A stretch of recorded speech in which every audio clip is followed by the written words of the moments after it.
Confiez-nous votre image et laissez-nous la transformer en une identité forte grâce à un accompagnement sur mesure et un suivi personnalisé.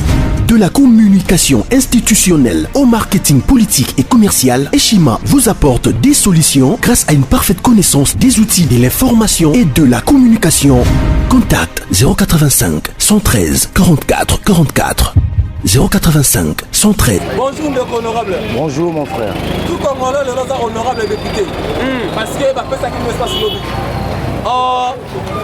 Pour ça, c'est seulement que lobby de chef de l'État. Mais absence, il y a trois personnes. Président de chambre et le premier ministre. Absence, et c'est là qu'ils l'ont donné pour la manifestation lobby. Bon, premièrement, ils ont manqué à respect dans le chef de l'État. Parce que président Azali numéro 1 en Mboka. Quel que soit les cas aux empêchés, tant que le président peut suivre une invitation, il faut y aller. Personnellement, nous sommes un chef de l'État. Tout le monde qui est pas président Kabila, tant que nous sommes et c'est le même naïe Nengaroussa. C'est-à-dire qu'il doit aller tout à FCC. FCC, on a présent, il y a l'Assemblée nationale, FCC, Kabiliste. Aussi à Sénat, Kabiliste. Premier ministre, Kabiliste. C'est-à-dire aux autres travailler dans Bangouna. C'est-à-dire que nous travailler dans Bangouna pour progresser dans la vie et zater. Le besoin vendredi, ils ont un conseil des ministres, mais ils s'est transformé dans la grâce de la nation. Aujourd'hui, c'est le chef de l'État à s'adresser, on n'a pas fait une lobby par la mission. Premièrement, tous les lots au Maroc, à l'issue des parlements, même le premier ministre, Adam Boudaroulongola. Parce que tout le monde n'a pas Kabila. Kabila nous met 6 heures, 9 heures à Longoli. Nous met 7 heures, 8 heures à Longoli. Donc, c'est le même cas où il y a ça. À Longola, à l'issue des le parlement, à Tigala Yemoko, a créé chemin ainsi. Lobby Fatia, c'est l'habit qui nous.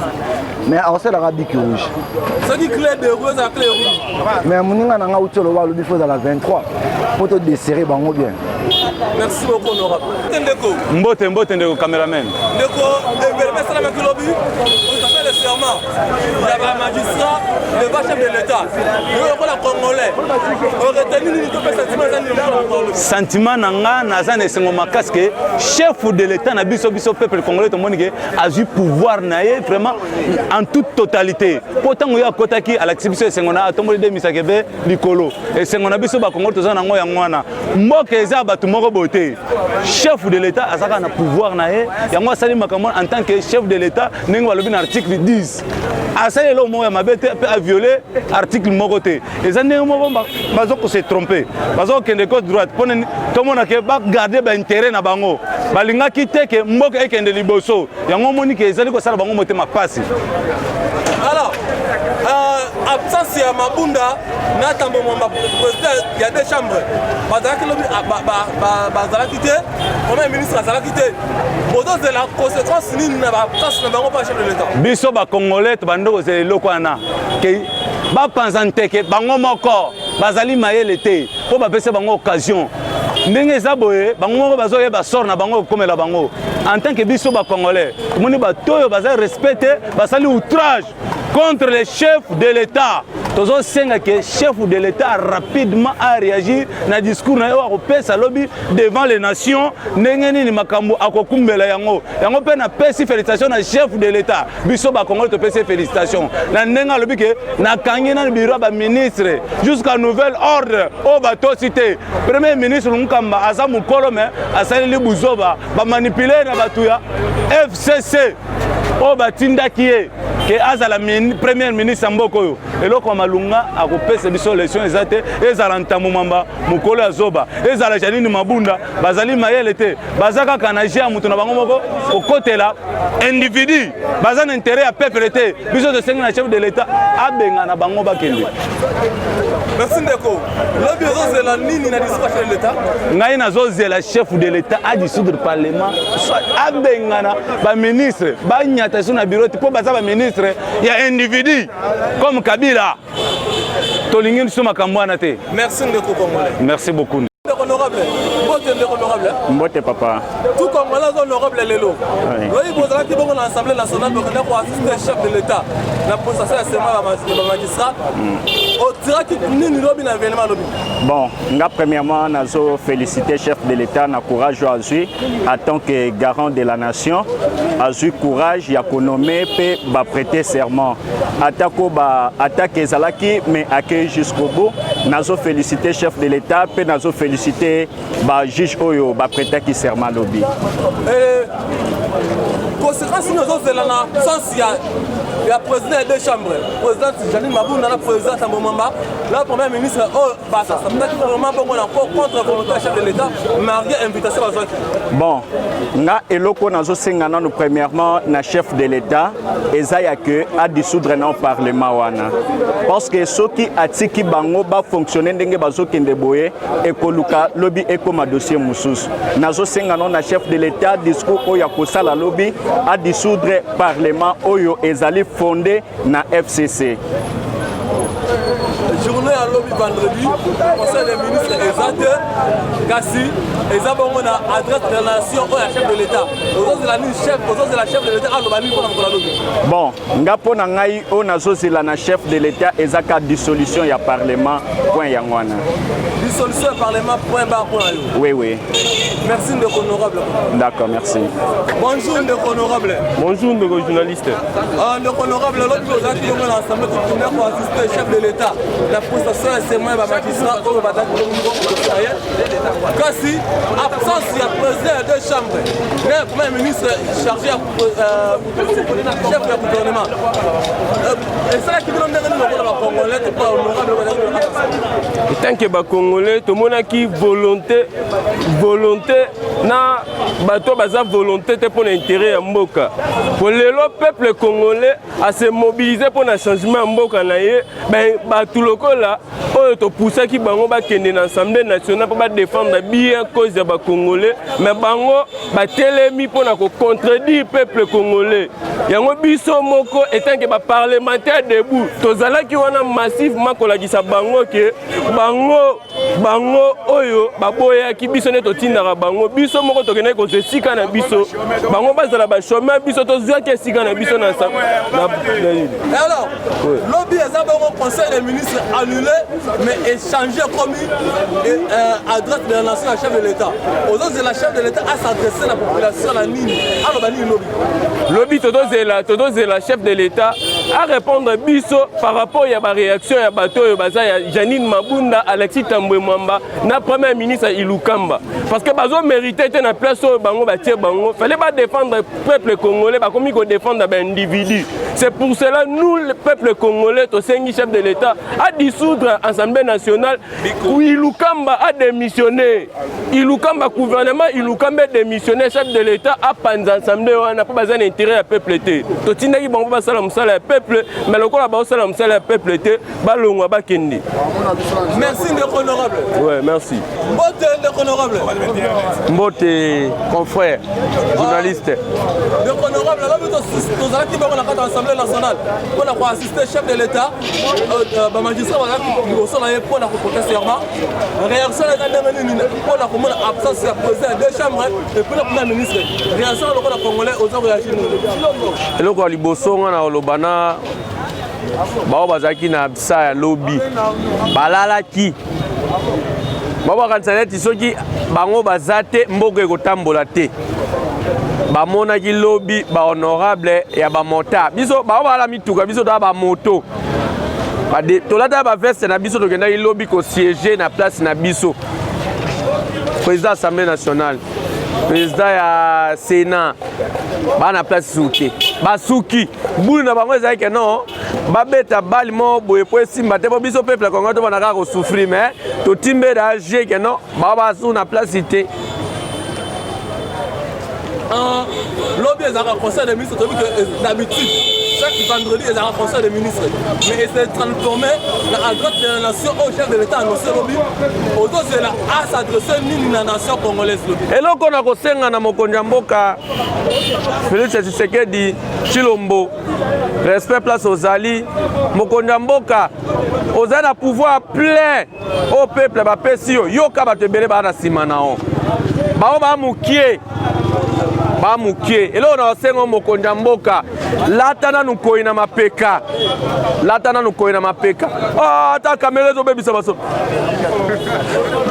lata nanu koi na mapeka nanu loba nanu maloba olobaka ya biko rouge ola kaka biso ke non biko rouge moto akotosa mibeko na yo te biko rouge papa changement ngo ezala kaka na bango te changement za ti na kati bao respecter yo te changement nanu biko rouge na to ala posa chef de l'état changement nanu ya biko rouge nanu oya atosa mibeko na yo te longola ye nanu po asane musala te aliaka mbongo ndako ya l'état mutuka ya l'état transport nyonso ya l'état siko atosa yo te omoni te ke no il faut longola ye bato mosusu baa libanda kutu bawaluka kutu na place ya kosala biko rouge mpona kolongola bato baatosa yo te opesi bango mituka bandako nyonso ya kolia carburant ofele me baatosa yo te mokonzi biko rouge yaya clé olo ayaya kunu clé alobi 27 te 27 nde eseka makasi 27 est serré. Merci beaucoup. Mbote, monsieur le journaliste. L'autre a bien acquis notre honorable député. Notre salle de serment pour participer qui moment là qui n'est mais absence il y a président des chambres. Non, premier ministre et celle qui vient de venir. Bon, wana bango ba sala qui est là le manque de respect devant chef de l'État et pourtant ba beng si binobo ya quelque soit aux alaki na ba empêchement. Faut y avoir une invitation ya mokonzi na yo.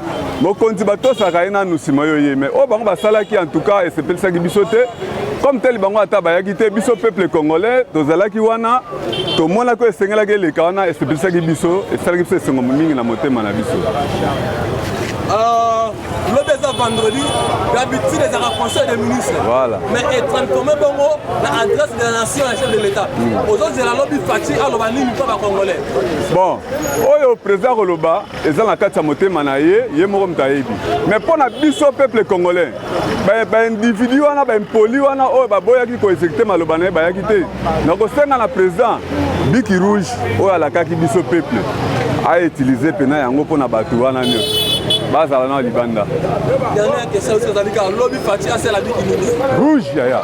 C'est la clé papa, ngao tu attaque tu clé 17 pour na déboulonner bango pour la carte biso biki rouge na déboulonnage.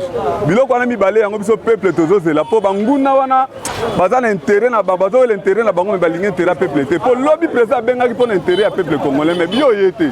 C'est que ozo linga ka intérêt na yo ça na besoin que pour ça te peuple se retrouver. Faut pas ça kindobi ka baza libanda. Merci de. Ah merci. Botendeko journaliste. Lobby aux acquis honorable député, je pense aux acquis de l'Assemblée en costume. Bah ouais. Ça c'est la semaine les acquis, mais absence grave, il y a 3 personnalités. Président des chambres, le premier ministre. Et c'est là qui veut donner un repas là qui va moniter Fatia Fandi, Babunda Yete, Tamamba Yete. Là moi la Moussala Fati, il nous camp Yete, c'est là qui veut donner. Bon, les biso ba combattant, biso ba congolais. Réaction na biso to sepelaki. Ya liboso pona nini? Eza lokola bango ba weli parti politique na bango baboyi koto sa constitution. Et pourtant bazaki déjà na invitation. Baboyi koya pona biso to komona ngo grave te. Toze belé bango Congo eza ya bango misa tout te. Congo eza ba peuple congolais nyoso tout. Biso nyoso tout toza na posta to travailler bisika wana.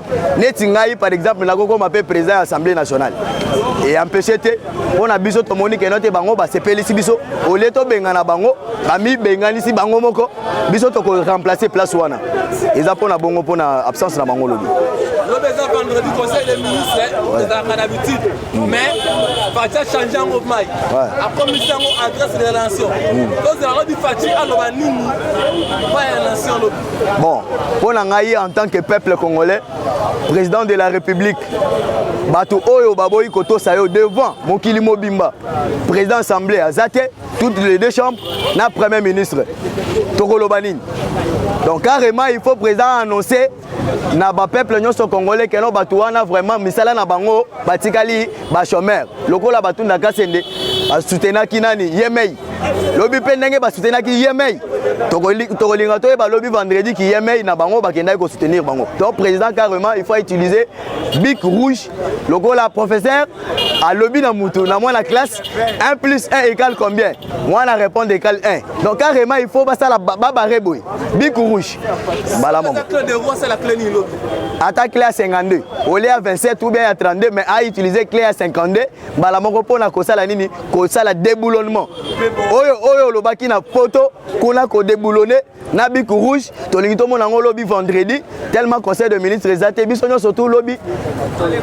À l'écoute na radio, donc bic rouge déboulonnement. Donc c'est un peu ça. Merci beaucoup. Mote ndeko honorable. Mote. Ndeko honorable lobby tout ça qui va l'Assemblée nationale de Sonios. Mote va poursuivre. Pour assister qui va la première. Pardon là. La manifestation à serment. Mais absence grave à 3 personnes. Président des 2 chambres. Na premier ministre. Et ça là qu'on est venu comme le chef de l'État hier, premier ministre n'a été. Bon. Et ça là bien mais et ça non événement parce que la loi ils ont des présidents de la République le juge va prêter serment devant le président de la République. Bah toi là mis ça tout donc ils ont non événement. Mais bah toi là premier ministre le roi a été bah qu'ils a subordonnement à boy tout ça insubordination insubordination boy tout ça donc Aza abandonné. Lobby est vendredi. D'habitude, comme ça, le conseil des ministres. Mais être informé comme une adresse de la nation. Ose la partie lobby à l'Obani. Président, il faut assez la prérogative en tant que président de la République. Aza garant de la nation. Aza chef de l'État. Aza magistrat suprême. Donc, assez la prérogative surtout. Donc, Batouana, il faut pour la bango. Ah, ma procès c'est la bic rouge. Bic rouge là, on a ça. C'est la clé 18. Mais avec ça, ma fout à foile, surtout on a pour ma rue, on a déboulonné bango. Ma fout à foile. Ok. Donc, l'objet c'est la clé 18. Clé 18. Merci. Bonjour honorable. Ah bonjour. Le lobby aux participants de l'Assemblée nationale, n'est-ce pas? Alors, serment et serment devant le chef de l'État, mais absence grave, il y a 3 personnes. Les deux présidents à la chambre il y a l'Assemblée. Non, premier ministre Azala quitté. Le rôle congolais, comment le président de la République a été, le premier ministre a été, n'a des présidents à la chambre. Et c'est là qu'on est. En fait, c'est un spectacle nauséabond. Un spectacle désolant. Le Congo appartient à tous les Congolais. Nous, Congolais, nous devons en principe savoir que tous ces gens-là, nous, peuple, quand je dis nous, je fais allusion au peuple, nous devons savoir que tous ces gens sont nos travailleurs. Du président de la République au tout dernier député, ce sont nos travailleurs. Ils sont dans l'obligation de respecter le peuple. Ça, c'est pas à négocier, c'est impératif. On ne peut pas assister à une prestation de serment de hauts magistrats qui feront respecter nos lois. N'est-ce pas? Parce que tout le monde parle de l'état de droit. Mais pour qu'il y ait état de droit, il faut que tout Congolais puisse consentir, se sacrifier pour qu'il y ait cet état de droit. Je voudrais dire ici aux politiciens de pouvoir se surpasser. Nous avons connu une crise qui a plongé le pays dans le chaos vers les années 60. Ces gens-là ne sont plus. Les Lumumba, Kasavubu ne sont plus. Mais aujourd'hui, ce sont nous qui payons la conséquence de leurs erreurs là parce qu'ils n'avaient pas la capacité de pouvoir se surpasser. La haine n'existe pas en politique. Moi ici, je parle en tant que Congolais. La haine n'existe pas. Nous sommes Congolais, nous devons aimer ces pays. Alors, je vais dire ceci. L'absence du Premier ministre, l'absence du président du Sénat et celle de la présidente de l'Assemblée nationale est une bassesse politique. Pourquoi je l'ai dit? Vous pouvez ou ne pas être d'accord avec quelque chose, mais vu qu'il s'agit d'une cérémonie qui sera suivie partout à travers le monde, c'est l'image de la République qui est vendue à travers toute la planète. On peut assister, mais sans pour autant consentir.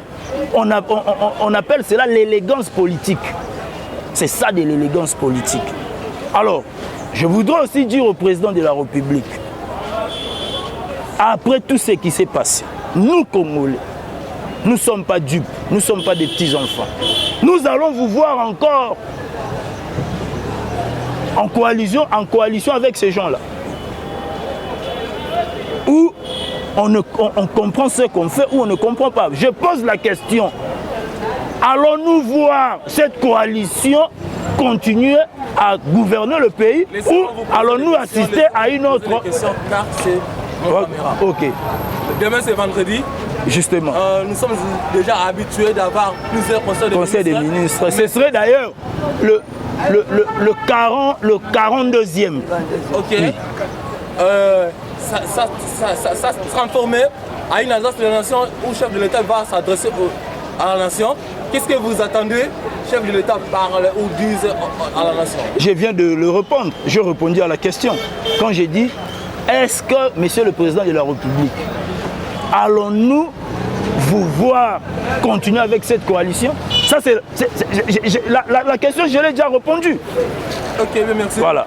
Si le chef de l'État est professeur, quel stylo que vous voudriez que le chef de l'État utilise demain? J'ai dit ceci. Cette question, je l'ai répondu en disant ceci. Est-ce que le président de la République, nous en tant que peuple, nous vous posons la question, vous allez continuer avec ces gens? Moi, je demande quel stylo que vous voulez le chef de l'État utilise demain? Qu'il utilise les stylos correcteurs. C'est-à-dire, c'est un stylo qu'on utilise après pour sanctionner quelqu'un. Voilà. Merci, à mon avis. Le stylo rouge. Voilà. Mbote Ndeko. Mbote papa. Lobby biso c'est donc ma député. Quoi?